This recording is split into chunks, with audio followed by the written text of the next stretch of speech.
setiap kita koordinasi itu kan mereka selalu melegitimasi perbuatan mereka hasil koordinasi termasuk dengan KPK, BPK, Kemendagri, Kemenko, ya kan? Tapi menjadi pertanyaan bagi kita, kenapa kok hasil koordinasinya itu selalu merugikan Kabupaten Banyuwangi? Itu memang koordinasinya yang salah atau memang hanya sekedar justice yang mereka lakukan? Ya.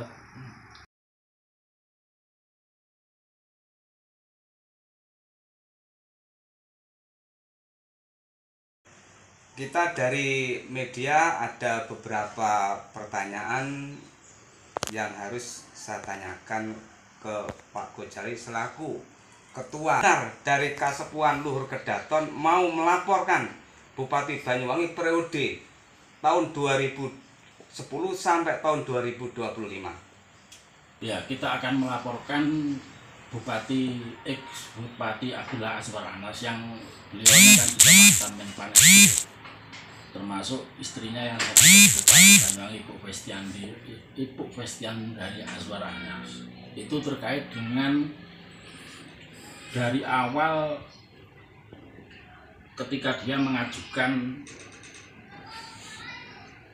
peralihan kawasan hutan lindung sampai ketika dia mengalihkan IUP dari PT IMN kepada PT BSI. Dan itu kita nilai ada hal-hal yang perlu untuk diketahui oleh masyarakat banyak, khususnya diketahui oleh para penegak hukum. Karena yang jelas akibat dari rangkaian peristiwa itu sampai hari ini kan kemudian kenyataannya merugikan masyarakat Kabupaten Banyuwangi dan merugikan pemerintah Kabupaten Banyuwangi. Meskipun posisi dia dan istrinya hari ini sebagai pejabat Bupati Banyuwangi. Oke, Pak Gojali. Terus kemudian untuk laporan itu apakah benar mau ditunjukkan ke Presiden? Ya, jadi laporan yang sudah kita siapkan hari ini dan sudah selesai itu akan kita tujukan salah satunya ke Presiden RI Bapak Prabowo, kemudian KPK, Kejagung, Kemenko, termasuk Kemendagri, PPATK, BPK, untuk melakukan tindakan hukum, ya kan, yang bisa memberikan efek jera kepada oknum-oknum tertentu yang itu menyelewengkan kekuasaan, jabatan dan kewenangannya sehingga merugikan masyarakat dan Kabupaten Banyuwangi. Dan masalah ini kita laporkan Presiden karena apa? Karena kita melihat adanya tokoh-tokoh ya kan, yang memiliki kekuasaan tertentu di mana mereka juga memiliki kepentingan di PT BSI maupun di PT Merdeka. Cuman tidak semestinya kan kepentingan mereka itu mengalahkan kepentingan masyarakat dan Kabupaten Banyuwangi. Apalagi Banyuwangi itu kan miniatur negara, ya kan, dari pusat. Jadi kalau Banyuwangi saja dirugikan, apalagi pusat, itu logikanya seperti itu. Sehingga dalam hal ini Presiden Prabowo harus tahu, dan dengan kita membuat laporan secara komprehensif dari awal sampai akhir termasuk CSR dan lain sebagainya itu, termasuk saham, golden share, ya kan, peralihan dari golden share menjadi saham hibah barang kita tuangkan. Berdasarkan bukti-bukti di antaranya surat-surat yang pernah diteken oleh Bupati Banyuwangi. Jadi itu. Oke, terus ini ada pertanyaan lagi yang selama ini masyarakat selalu bertanya-tanya, apa toh sing dilapor nih? Terus di situ yang mau dilaporkan Pak Gojali itu apa saja? Di sini saya kasih garis besarnya saja ya. Jadi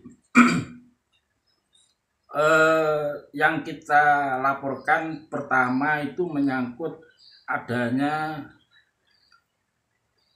rencana bahwa dari awal Bupati Banyuwangi, ex-Bupati Banyuwangi Abdullah Azwar Anas itu memang sudah merencanakan perbuatan yang itu nantinya berdampak merugikan masyarakat dan Kabupaten Banyuwangi. Dan ini kita laporkan dalam konteks gratifikasi TPK dan TPU.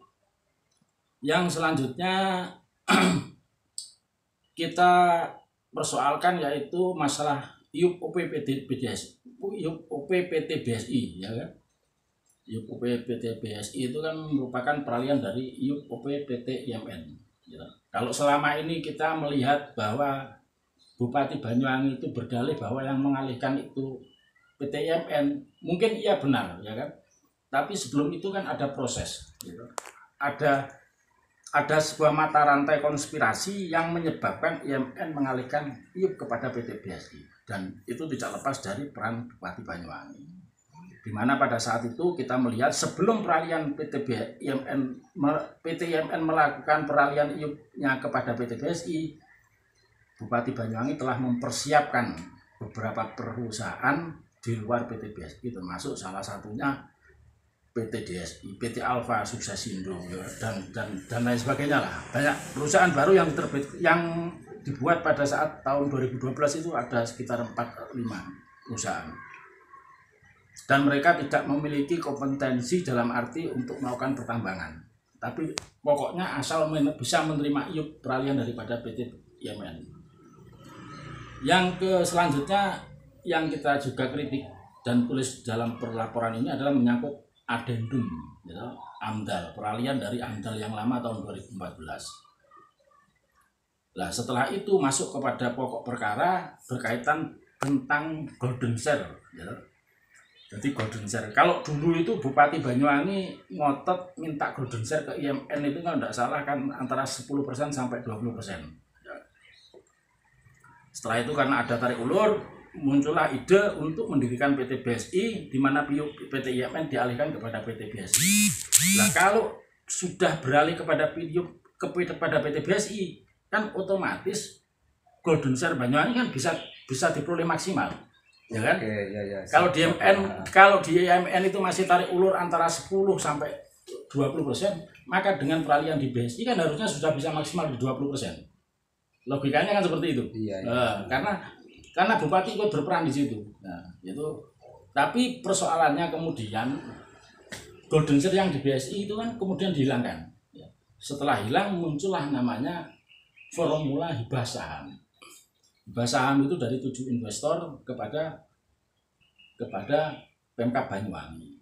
Kalau menurut laporan terus PT Merdeka itu kan yang memberikan hibah 6 orang. Tapi kalau di laporan menurut catatan Perda Banyuwangi nomor 8 tahun 2013 dan nomor 6 tahun 2014 itu kan yang memberikan hibah 7 orang. Nah, jadi di sini ada pemberi hibah yang berbeda, di mana masyarakat Banyuwangi juga tidak mengetahui hari ini seperti apa bentuk akte hibah yang disampaikan Bupati itu. Nah, yang lain masalah dividen, ya kan? Dividen kemudian menyangkut yang dari golden share kepada saham hibah sampai kemudian penjualan saham yang didalihkan terkait dengan masalah pengalihan ke dana abadi, itu kita juga persoalkan. Yang lain daripada itu adalah menyangkut peralihan, gitu, dari saham non delusi kepada delusi.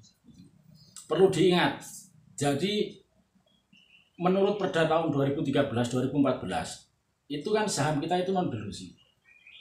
Tapi kemudian itu menjadi delusi ketika PT Merdeka Serasi Jaya itu beralih kepada PT Merdeka Copper Gold. Nah, menurut dasar Perda itu kan kemungkinan peralihan itu disebabkan dengan adanya go publik, ya kan, karena IPO. Nah, sementara secara faktanya peralihan antara PT Merdeka Serasi Jaya kepada PT Merdeka Copper Gold itu terjadi tanggal 22 Desember 2014. Nah, artinya saham Banyuwangi itu terdelusi sebelum go publik, sebelum IPO. Tahun 22 Desember. Nah, pelaksanaan IPO sendiri kan antara di bulan Juni 2015. Ya. Berarti kan ada selisih Januari, Februari, Maret, April, Mei, Juni. Ada selisih 6 bulan. Saham Banyuwangi sudah terdelusi. Yang selanjutnya ketika pelaksanaan IPO itu kalau menurut Perda pelaksananya kan PT MSJ, PT Merdeka Serasi Jaya. Tapi kenyataannya pada saat pelaksanaan IPO yang melakukan IPO itu kan PT Merdeka Copper Gold. Itu loh. Iya, iya, iya. Ya toh? Nah, di luar persoalan-persoalan itu kita juga mengindikasikan bahwa PT BSI, PT Merdeka Serasi Jaya, PT Merdeka Kopelgo itu adalah BUMD-nya Banyuwangi. Ya kan? Jadi kita merujuk pada hasil audit, ya kan? Bahwa yang mengatakan bahwa PT Merdeka Kopelgo itu adalah BUMD-nya Banyuwangi. Apapun mereka berkilah, tapi kan ini kan ada mata rantai, ya, mata rantai peristiwa yang menghubungkan sampai dengan PT Merdeka, termasuk di dalamnya perubahan-perubahan saham-saham dan lain sebagainya. Tapi yang jelas apapun itu proses yang diceritakan dan narasikan oleh Bupati dan Pemda Banyuwangi, endingnya hari ini itu merugikan masyarakat dan Kabupaten Banyuwangi. Mau dijelaskan pakai rasional apapun, titik akhirnya itu kan merugikan. Dan ini kan kesalahan dan kesengajaan yang fatal untuk merugikan masyarakat. Itu yang poin pokoknya yang akan kita sampaikan menjadi bagian terpenting dari laporan kita. Oke. Terus bagaimana sikap Pak Gojali terhadap teman-teman yang sudah melapor ke KPK supaya bisa ditanggapi? Ternyata pada akhir-akhir inilah rasanya sudah ada titik terang, kan begitu Pak Gojali? Jadi gini, saya itu kan beberapa kali kan sudah coba koordinasi dengan beberapa pejabat di Banyuwangi. Jadi saya tidak tahu apakah itu benar atau tidak. Jadi setiap kita koordinasi itu kan mereka selalu melegitimasi perbuatan mereka hasil koordinasi termasuk dengan KPK, BPK, Kemendagri, Kemenko, ya kan? Tapi menjadi pertanyaan bagi kita, kenapa kok hasil koordinasinya itu selalu merugikan Kabupaten Banyuwangi? Itu memang koordinasinya yang salah atau memang hanya sekedar justice yang mereka lakukan, ya. Nah, sehingga kami menilai ketika teman-teman yang lain melaporkan kaitan adanya kecurangan, korupsi dan lain sebagainya, khususnya terkait masalah Golden Share, itu bagi kita tidak masalah, ya kan? Cuman mungkin ada sedikit perbedaan terkait materi, ya kan? Nah, perbedaan di materi itu kan terkait dengan aspek pemahaman kita masing-masing. Sehingga nanti KPK kan orangnya pinter-pinter semua, kejagung pinter, ya kan? Apalagi kementerian itu kan orangnya kan lebih pinter daripada kita, ya kan? Apalagi untuk mengumpulkan dokumen kan mereka lebih mudah daripada kita, ya.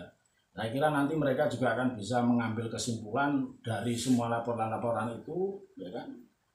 Yang kurang nanti gimana dan nanti kan bisa saling melengkapi. Meskipun kita hari ini termasuk dalam pelaporan kan anggapnya yang terakhir lah.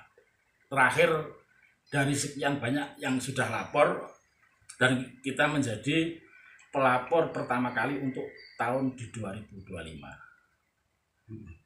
Oke, Pak Gojali. Terus ini ada satu lagi, kenapa Pak Gojali bersikeras untuk melaporkan Bupati Banyuwangi, dan tujuan akhir itu kemana? Jadi kenapa kok saya mengambil lebih fokus dalam konteks melaporkan bupati, ya kan? Itu dalam konteks masalah pertambangan, ya kan? Karena gini, karena kita melihat kedepannya itu yang akan memiliki dampak yang paling serius, apakah itu baik atau buruk, itu kan dari tambang tersebut. Sisi lain, nilai kerugian Kabupaten Banyuwangi akibat mulai dari peralihan Golden Share, saham, dividen itu kan nilainya triliunan, dan itu berjalan cukup lama mulai tahun 2013 sampai hari ini. Tidak ada pencerahan sama sekali. Kalau itu semua kemudian nanti ludes seiring dengan jabatan bupati berakhir, masyarakat juga akan sengsara. Ya. Sehingga kita harapannya, kenapa kok kita sampai lapor kepada kepresidenan dan lain sebagainya, agar ada solusi terbaik untuk pemulihan hak-hak masyarakat Kabupaten Banyuwangi dan hak-hak Kabupaten Banyuwangi yang selama ini sudah diolah semaunya sendiri oleh bupati dan kelompoknya. Dan hari ini pula saya perlu mengatakan, saya itu ya, meskipun saya dari warga masyarakat Banyuwangi Selatan, ya, meskipun warga Selatan, dan saya mengetahui proses awal sampai hari ini terkait dengan peralihan tumpang pitu. Saya tidak sombong atau apa, tapi sesen pun saya belum pernah menerima uang dari tambang emas. Oke. Baik itu dalam bentuk CSR dan lain sebagainya, kita belum pernah. Dari lembaga saya, mulai dari media Kontrastem Indonesia sampai kemudian di LBH Laskar Nusantara sampai di Kasepuan Luhur Kedaton tidak pernah sama sekali menerima apapun daripada PT BSI. Jadi untuk masyarakat kenapa kita lapor tidak usah perlu mikir macam-macam, bisa di cross check itu. Jadi orang-orang yang pernah menerima uang dari PT BSI kan tercatat semua di sana. Dan saya kira teman-teman ada menerima dari PT BSI dan lain sebagainya itu tak pikir juga tidak masalah. Yang itu memang haknya masyarakat Banyuwangi, cuman selama komitmennya tidak untuk menyengsarakan masyarakat Banyuwangi, itu aja. Oke Pak Ghazali, terima kasih atas keterangannya. Terima kasih. Assalamualaikum.